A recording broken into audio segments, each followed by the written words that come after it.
প্রিয় ভিউয়ার্স, আশা করি আলহামদুলিল্লাহ ভালো আছেন।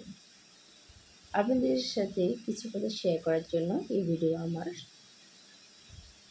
সবার জীবনে কিছু না কিছু স্বপ্ন থাকে, আর এই স্বপ্ন পূরণের জন্য মানুষ অনেক অনেক পরিশ্রম করে, অনেক চেষ্টার পরে মানুষ অনেক বাধা পেরিয়ে স্বপ্নতে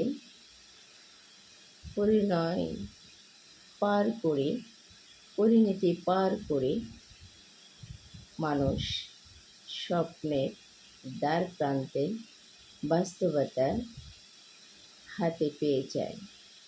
তাই প্রত্যেকটা কাজেই আমাদের স্বপ্ন পূরণের আশা থাকতে হবে। আমরা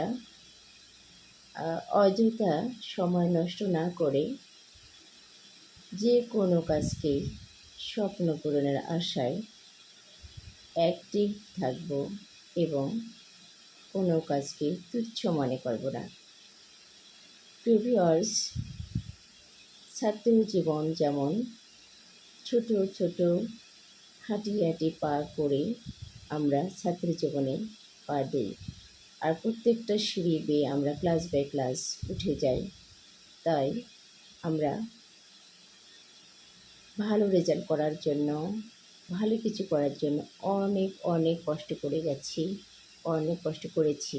এর মধ্যে কেউ প্রতিষ্ঠিত হয়েছে, এর মধ্যে কেউ সফলতা পেয়েছে, এর মধ্যে কেউ বেকার আছে।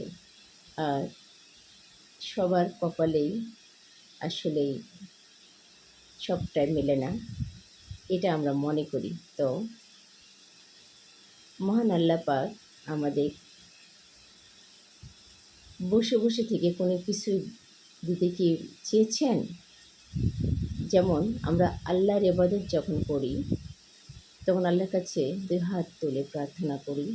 আমরা যখন বিপদে পড়ি আল্লাহর দরবারে অনেক অনেক কান্নায় জর্জরিত হয়ে চেয়ে থাকি, এবং আল্লাহর কাছে আমরা মন থেকে চেয়ে যদি থাকি, মহান আল্লাহ আমাদের সে আশা পূরণ করেন এবং কোনো বান্দাকে নিরাশ করেন না। তাই মহান আল্লাহ অবশ্যই প্রত্যেকটা বান্দাকেই ভালোবাসেন। মহান আল্লাহর অনেক অনেক দয়া প্রত্যেকটা বান্দাকেই দিয়ে থাকেন।